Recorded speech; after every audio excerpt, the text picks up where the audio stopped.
이제는 전망이 아니라 현실입니다. 일단 현대차는 물론이고 삼성, LG, 그리고 SK까지 우리 기업들 모두 굉장히 중요한 시기가 됐습니다. 이건 테슬라도 마찬가지입니다. 테슬라가 아직까지는 시장 가격을 주도하고 있잖아요. 그런데 테슬라도 자칫 위험할 수도 있다고 봅니다. 왜 사람들이 치킨 게임이라는 말 많이 하죠? 원래 전기차 시장에서 이 치킨 게임은 테슬라가 주도하고 테슬라가 결국은 모든 걸 가져갈 거다, 이런 전망이 많았습니다. 그런데 알고 보면 치킨 게임에서 진짜 무서운 건 따로 있다고 볼 수 있습니다. 일단 우리 기업들은 올해를 제대로 넘기지 못하면 굉장히 힘들어질 수도 있고요. 중국처럼 자본으로 밀어붙일 수도 없고, 그렇다고 미국 정부를 이길 수 있을 정도의 파워가 있는 것도 아니기 때문에 더 그렇습니다. 이건 당연히 전기차 가격하고도 연결되는 내용이고, 가격은 곧 소비자들한테 굉장히 중요한 것이기도 하기 때문에 어떤 내용인지 쉽고 빠르게 정리해드리겠습니다.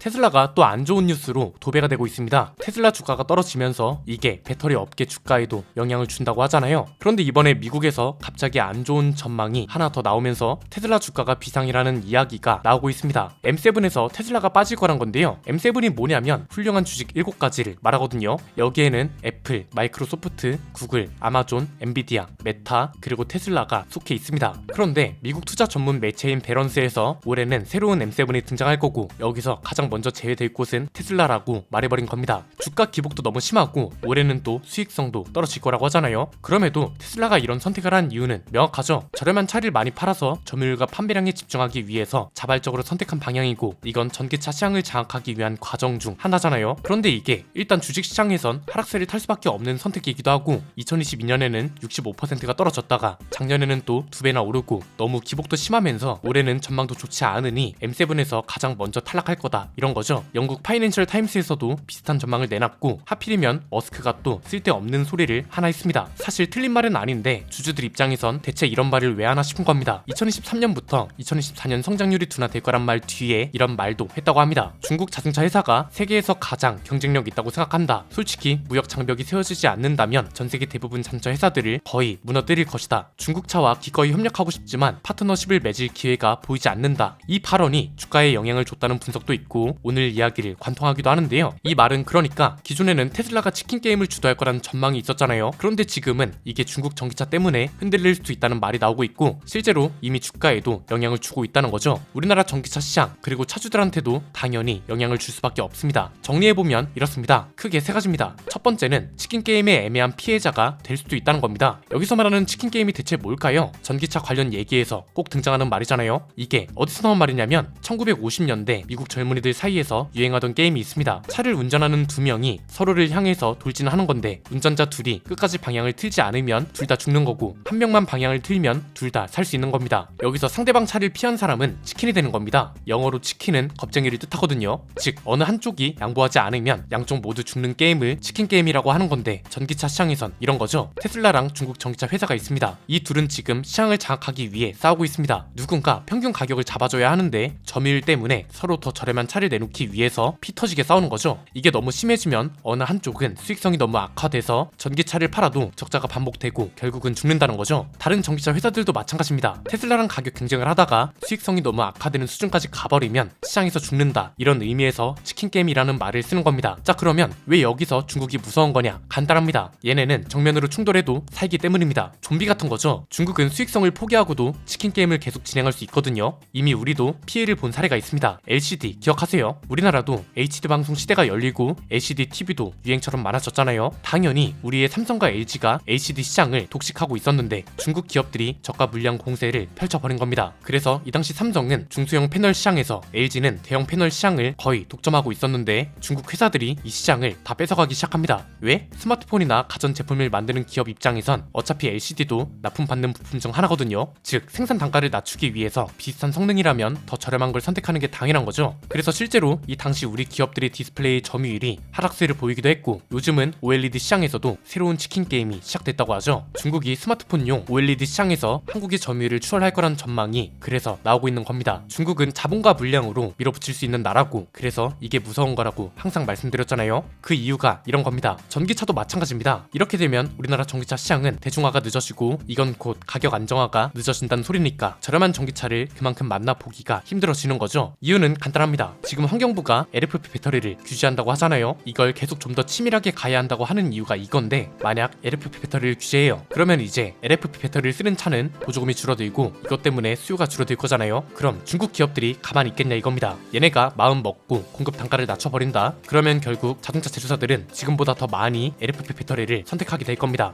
왜? 보조금 없이도 저렴한 전기차를 만들 수 있게 된다는 거고 이 소리는 결국 보조금 없이도 경쟁이 된다. 보조금이 전혀 중국 기업 견제 역할을 못하게 된다는 겁니다. 그래서 얘네를 압박하는 게 아니라 오히려 반대로 우리 기업 부품을 쓰면 혜택을 더 주는 방향으로 우회하는 것도 방법이라고 했던 겁니다. 지금 하필 민감한 시기인 게 배터리팩 가격이 굉장히 많이 떨어지고 있고 앞으로도 계속 떨어질 전망이라고 하거든요. 배터리 셀이 배터리팩 가격이 80%를 차지한다고 합니다. 이게 중요한 이유가 CATL이 자동차 제조사들한테 올해 안에 표준 규격의 LFP 배터리 셀을 와트 시당 0.4 위안 이내의 가격으로 공급하겠다는 제안을 했다고 합니다. 1년 전까지만 해도 LFP 배터리 셀 가격은 와트 시당 0.8에서 0.9 위안 정도였습니다. 즉 1년 만에 셀 가격이 반토막이 났다는 거죠. 셀 가격이 와트 시당 0.4 위안이면 이게 0.06달러거든요. 이걸 이제 팩 가격으로 환산하면 팩의 가격은 킬로와트 시당 75달러, 우리 돈으로 10만원 정도 하는 가격으로 공급하겠다는 거죠. 2023년 글로벌 배터리팩 평균 가격이 킬로와트 시당 139달러였다고 합니다. 아무리 저가형 배터리라고 해도 굉장히 낮다는 거죠. 이건 결국 무슨 소리이기도 하냐면 중국은 아직도 치킨 게임을 여유롭게 즐길 수 있는 상태란 겁니다. 올해는 전세계 배터리팩 가격이 킬로와트 시당 120달러에서 133달러 정도가 될 거라고 합니다. 그런데 이번에 중국에서 어떤 발표가 있었냐면 올해 안에 와트 시당 0.32에서 0.35 위안짜리 LFP 배터리를 만들겠다고 했습니다.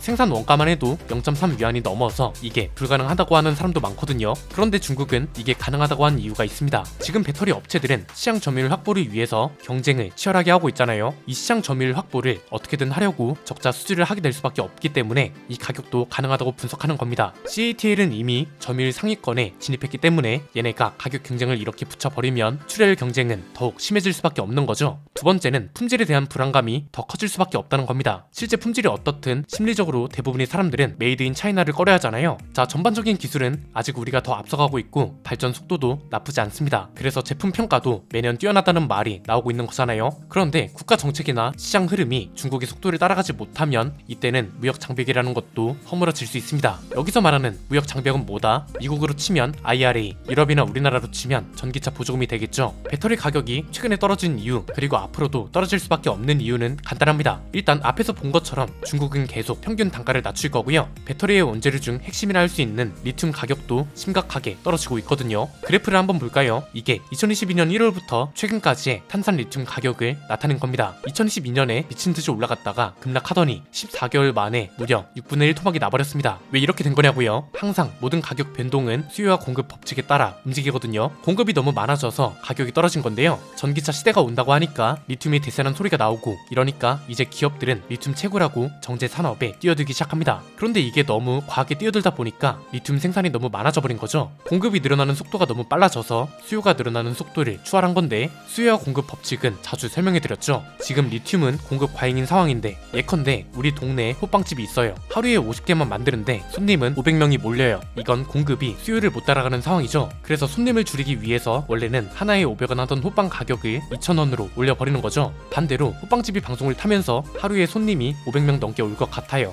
그래서 아예 호빵을 1000개나 만들어버린 겁니다. 그런데 손님이 200명밖에 안 왔어요. 이렇게 되면 호빵이 남게 되고 다 버리게 되잖아요. 그럼 이 호빵을 다 팔기 위해서 어떻게 하면 되나요? 재고 떨이라고 하면서 가격을 확 낮춰버리는 겁니다. 이건 이제 공급이 수요를 넘어버렸을 때 방금 말씀드린 탄산 리튬하고 비슷한 상황인 거죠. 자, 그런데 여기서 중요한 건 중국 배터리 기업들은 치킨 게임을 아주 여유롭게 할 수 있다는 건데요. 무역 장벽이 무너져 버리면 기업들은 당연히 훨씬 저렴하게 배터리를 공급받고 싶어 할 거고 중국 배터리를 사용하는 기업들은 그만큼 많아질 겁니다. 지금은 저가형 전기차에만 LFP 배터리가 들어가는데 나중에는 비싼 전기차도 중국산 LFP 배터리를 쓸 수 있는 거죠. 벌써 벤츠도 LFP 배터리를 쓰겠다고 하고 있잖아요. 소비자들 입장에선 비싼 차는 그래도 국산 배터리를 썼으면 하는데 이렇게 되면 선택의 여지가 없어지는 겁니다. 세 번째는 메이저 기업이 아니라면 더욱 도태될 수밖에 없고 소비자들 입장에선 양질의 선택지가 그만큼 사라질 수밖에 없다는 겁니다. 최근에 계속 우리 환경부 보조금 정책이 더욱 치밀하고 고도화된 전략으로 나와야 한다고 말씀드린 이유가 이건데요. 중국 배터리와 전기차를 견제해야 하는 게 맞습니다. 그런데 이걸 더 똑똑하게 해야 한다고요? 얘네를 견제하면서 동시에 우리 기업과 우리 산업은 키워야 합니다.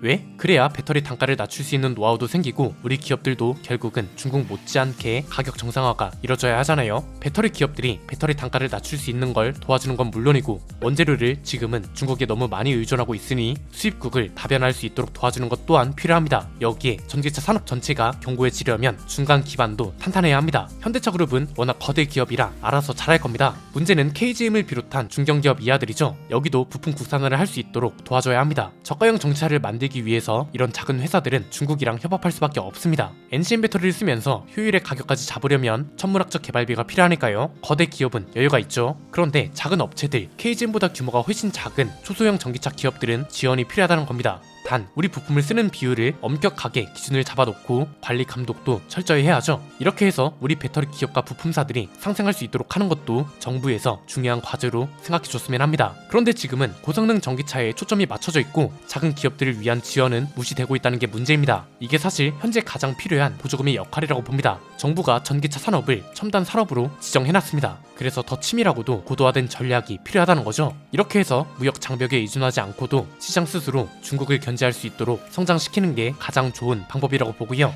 하루빨리 우리 기업이 전기차를 부담 없이 살 수 있는 날이 왔으면 좋겠습니다. 오늘 내용은 여기까지입니다. 내용이 유익하셨다면 구독과 좋아요의 알림 설정 부탁드립니다. 지금까지 저는 안피디였습니다. 감사합니다.